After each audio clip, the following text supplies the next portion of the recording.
It's my favorite time of the year, and a lot of guys are going to fish this offshore structure with something like a crankbait, a big spoon, or a big swim bait. But I've got something that's subtle, old school, and catches big bass. Now this bait has been around for years, and originally it was called the preacher jig.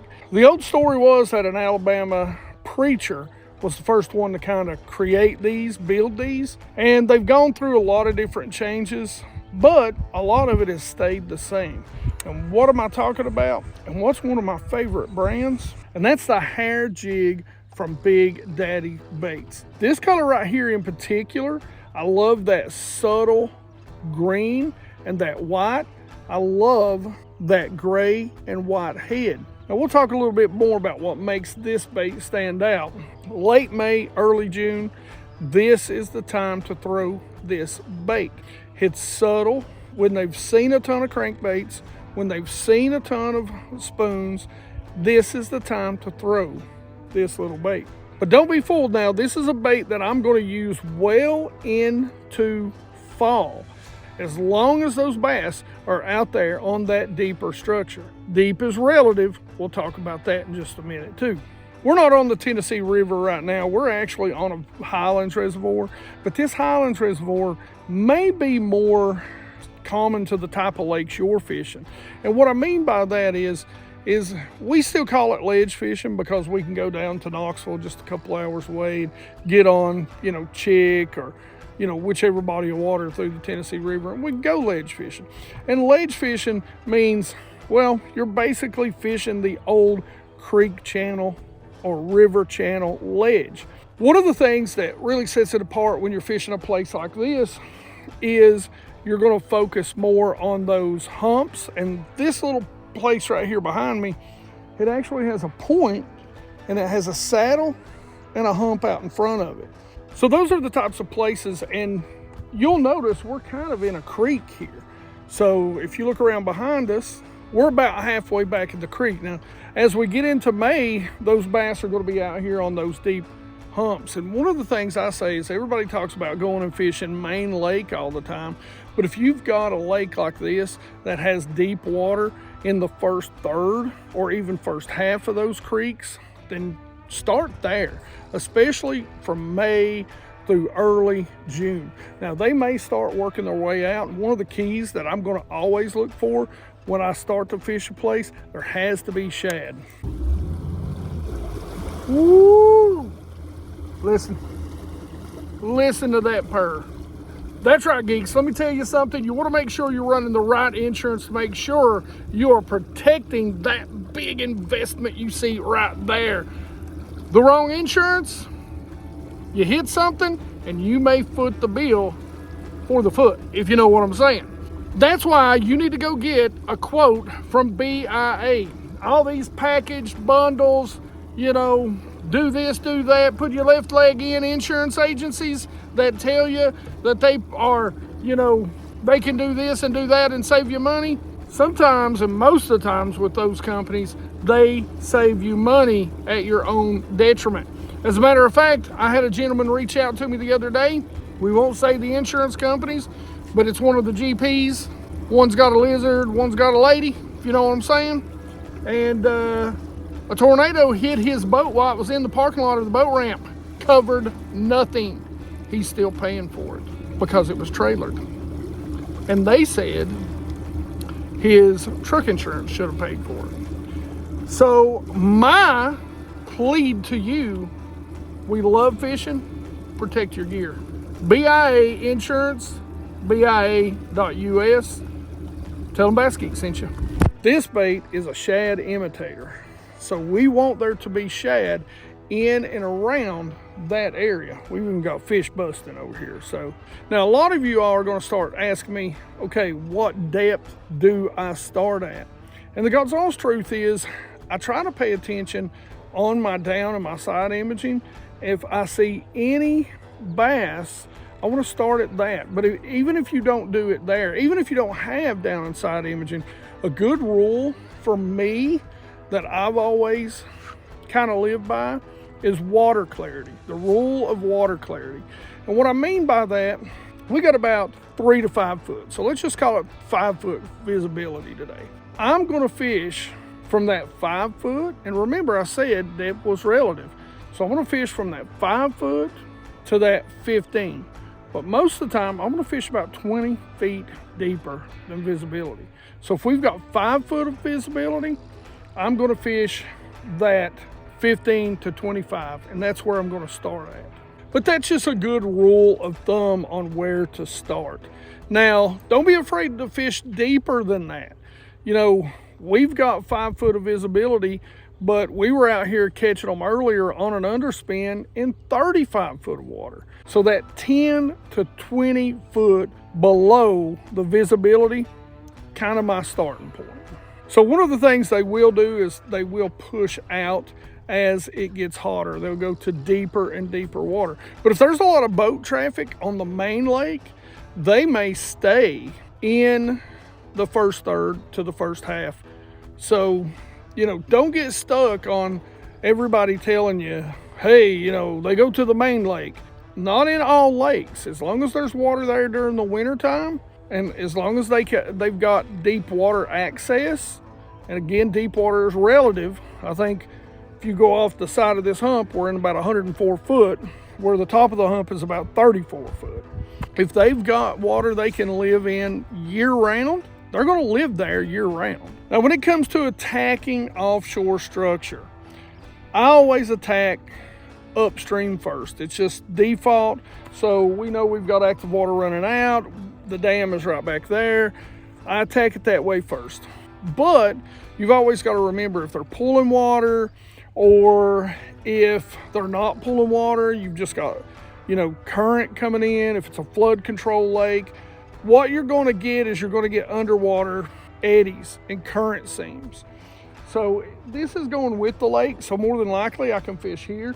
But don't be afraid to throw up, to throw parallel of each side, to throw on top, to back off and throw off the end of the point, and to throw down and come up with your bait. I always call it the 4 corners. Hit it from 4 corners, from 4 directions, and most of the time you're going to get bit on one of them. But don't spend too much time there, even if you see fish, because a lot of times, if they're not biting, you're going to know it pretty quick. So we're going to talk about casts now, and we're going to talk about lineups. Now, one of the things that you want to do is you want to make sure when you're making a cast, before you ever get a bite, that you've got something that you're lining yourself up with if you don't have a waypoint to drop.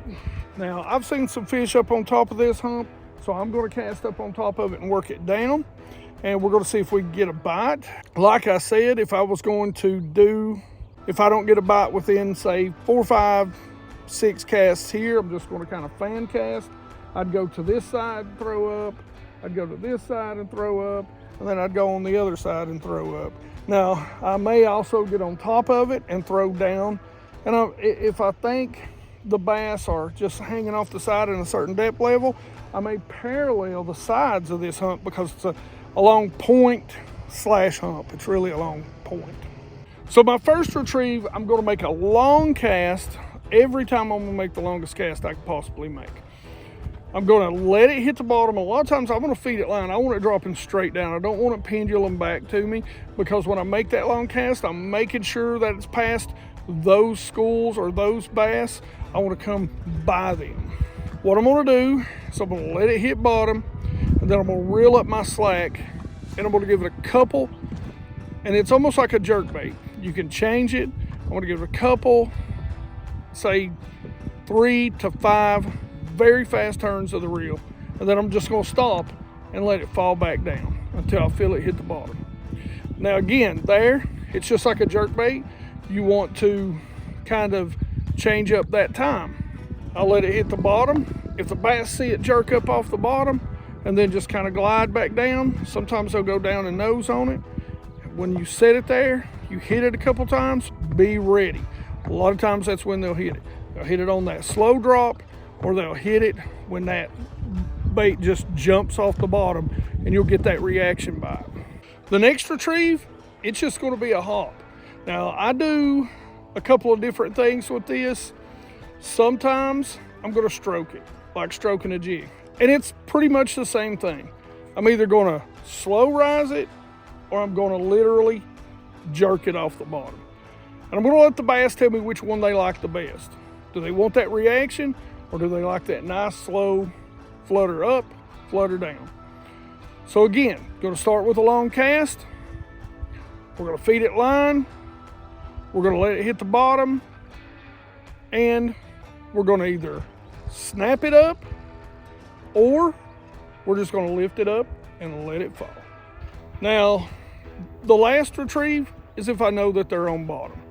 And you can swim this if they're up high in the water column, just like an Alabama shake, or you can drag it. And a lot of times, me dragging it, that's one of my favorites. I might hop it slightly, but I'll just drag it because that round head and where the line tie is will kind of kick up a little bit for you. And again, that starts with a long cast.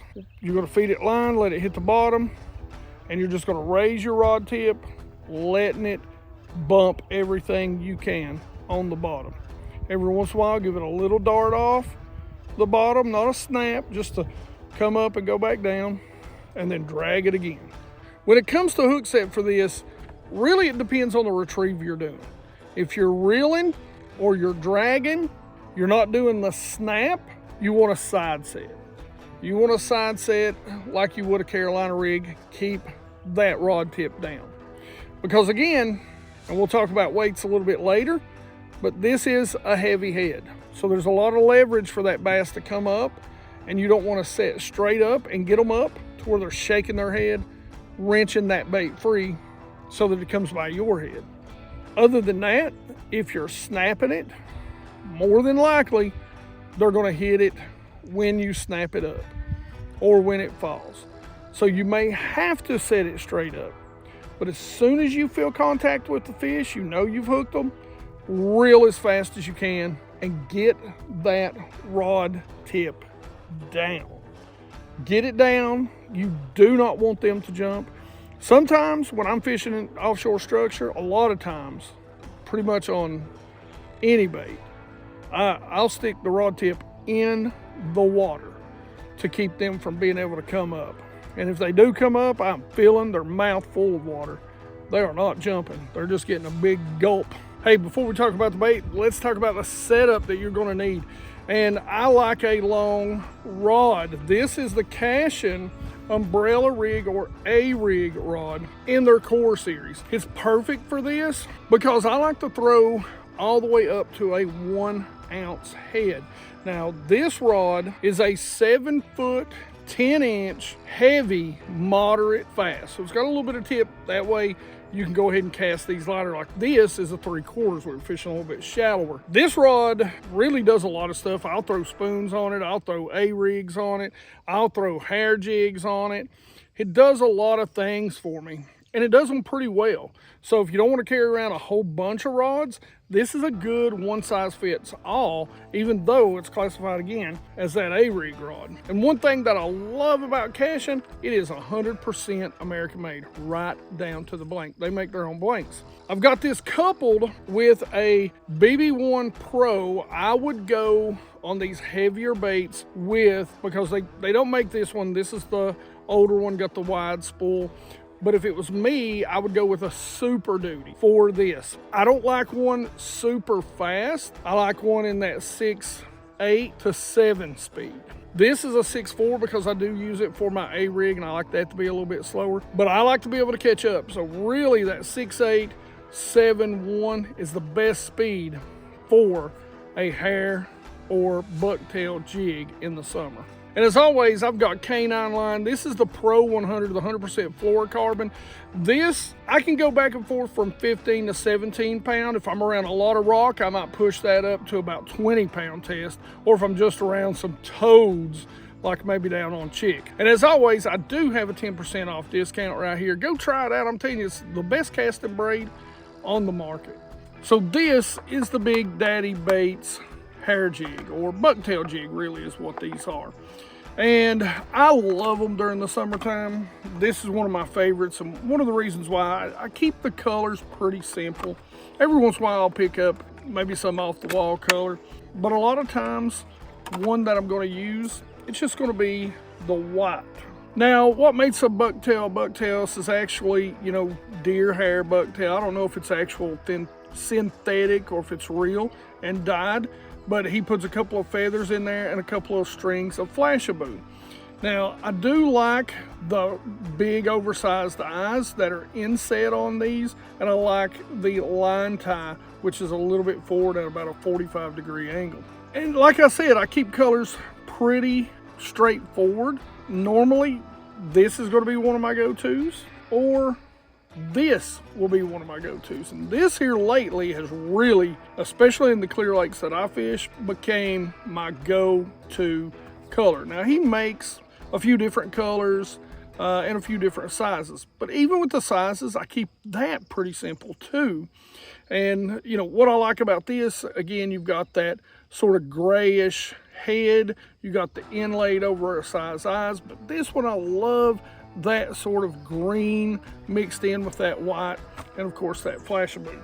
Now, the two sizes that I use predominantly 90% of the time, I use the ounce probably more than any, but because I was fishing around smallmouth today, I was using that 3/4 ounce, which is a little bit smaller. And you can kind of see the difference in the sizes in those. Now, the other good feature is the hook. That is a big, beefy hook in these. So you don't have to worry about getting a hook set. And it is a heavy gauge hook. So you're going to want to use, you know, fluorocarbon braid to a fluorocarbon leader. You're going to want to use that heavier rod, because when you set the hook, you're going to drive this home like we talked about earlier. Like I said, he does make them in a couple of colors, couple of sizes. I keep it really simple when it comes to this. Now, let me show you how I rig them. Now, I do think the eye position and the rounded head keeps you from getting hung a lot. But what I also like is when you're dragging it through, you're tied up right here, it'll help raise that too. It'll look like a shad feeding on the bottom. Now, I always say the best knot is the knot you've got the most confidence in. I'm going to tie the pit seam knot on this. And basically you go through the eyelet, twist it around about 5 to 7 times, go through the top loop, then cinch down, and then cinch down to the eyelet. Cut the tag in and you're ready to go. All right, geeks, that is one of my favorite baits. Now, when I fish ledges or deep structure during the summer, this is one of the baits that are one of the mini baits on the deck of my boat. So some of the others do include some of the baits we talked about earlier. You know, a big soft swim bait, a big underspin, worms, crankbaits, big spoons, little spoons. You know, fishing during the summer and fishing structure can really be a what do they want today sort of deal. So make sure you add the Big Daddy's hair jig to your arsenal for the summer. It does catch big bass, and boy, when they are on it, woohoo, man, is it a good time. Speaking of summer fishing, I've got a playlist that has all kinds of things, from how to find fish to what baits to use, why I use them, and you can go watch that right here. Otherwise, questions, comments in the comments section below. Like it if you like it. Don't forget to subscribe. Make sure you geeks ring that bell. Be part of the 100% Watch Squad. We want to say thank you. You've really helped us recover after the hack, and you geeks rock.